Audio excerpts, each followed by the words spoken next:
दोस्तों, तारीख थी 14 अगस्त 1947, जब पूरा भारतवर्ष अंग्रेज़ों का गुलाम था। आज से लगभग 76 वर्ष पहले, जब पूरे भारतवर्ष में अंग्रेज़ों के खिलाफ बगावत शुरू हो गई थी और आज़ादी की आग बहुत ही तेज़ी से फैल रही थी, लेकिन इसी के साथ साथ पूरे भारतवर्ष के बंटवारे की नींव भी पड़ चुकी थी।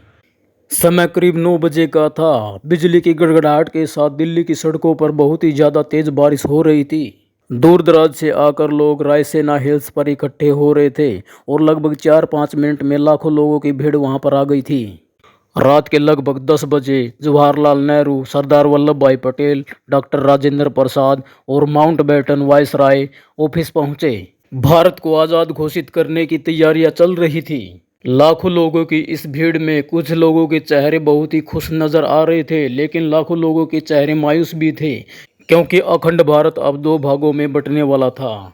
कुछ समय बाद जवाहरलाल नेहरू अपना भाषण शुरू करते हैं। इस भाषण को पूरे भारतवर्ष में लोग रेडियो से सुन रहे थे और लोग पूरे उत्साह से भारत माता की जय, महात्मा गांधी जय के नारे लगा रहे थे। आज़ादी पाकर पूरे भारतवर्ष के लोग बहुत ही ज़्यादा खुश हो रहे थे, लेकिन दूसरी ओर भारत के बंटवारे की आग भी पूरे देश भर में लगने वाली थी। 12 बजे के बाद एक शंखनाद हुआ, जब पूरे भारतवर्ष को आज़ाद घोषित कर दिया गया। लेकिन अब यह भारत वह भारत नहीं था, क्योंकि अब भारत के 2 टुकड़े हो चुके थे, भारत और पाकिस्तान।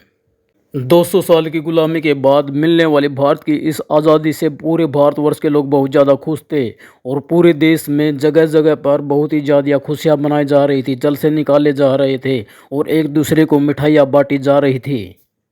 14 अगस्त की रात मूसलाधार बारिश के बाद 15 अगस्त का दिन बहुत ही सुनहरा निकला था और मौसम बहुत ही ज़्यादा साफ था। इस दिन जवाहरलाल नेहरू और उनकी कैबिनेट ने शपथ ली। इसके बाद अंग्रेज़ों का झंडा हटाकर भारत का तिरंगा झंडा लहराया गया। इस झंडे को देखकर पूरे भारतवासियों की छाती चौड़ी हो गई थी। आज़ाद हिंद का झंडा लहराता देखकर पूरे भारतवर्ष के लोगों की आंखों में खुशी के आंसू आ गए थे।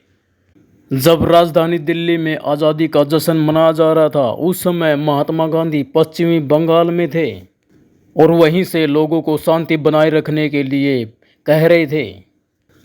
दोस्तों, भारतीयों में जितना आज़ादी की खुशी थी, उतना ही आज़ादी का गम भी था, क्योंकि भारत ने अपना 3,47,737 किलोमीटर का एरिया पाकिस्तान के रूप में खो दिया था।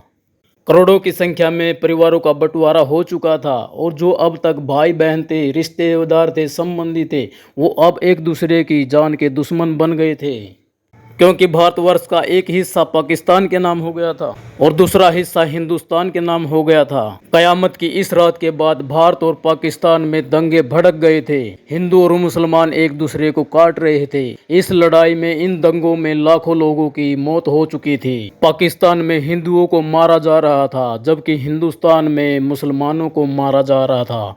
इस भयानक दंगों को देखकर लोग बहुत ही ज्यादा दुखी हो चुके थे, लेकिन नफरत की आग दोनों देशों में फैल चुकी थी। अंग्रेजों की इस चाल को समझने में हिंदू और मुसलमान दोनों नाकाम रहे, क्योंकि बहुत ज़्यादा समय पहले से ही अंग्रेज डिवाइड एंड रूल की नीति के द्वारा बहुत समय पहले से ही भारतवर्ष पर राज करते आ रहे थे। दोस्तों, अखंड भारत के टुकड़े होने का एक कारण यह भी था, क्योंकि मोहम्मद अली जिन्ना भारत के प्रधानमंत्री बनना चाहते थे, जबकि महात्मा गांधी ने जवाहरलाल नेहरू को प्रधानमंत्री बनाने का वादा पहले ही कर दिया था। इसके बाद मोहम्मद अली जिन्ना ने अपने एक अलग देश पाकिस्तान की मांग की, जिसके बाद मुसलमानों में भी इसकी आवाज़ बुलंद हो गई थी।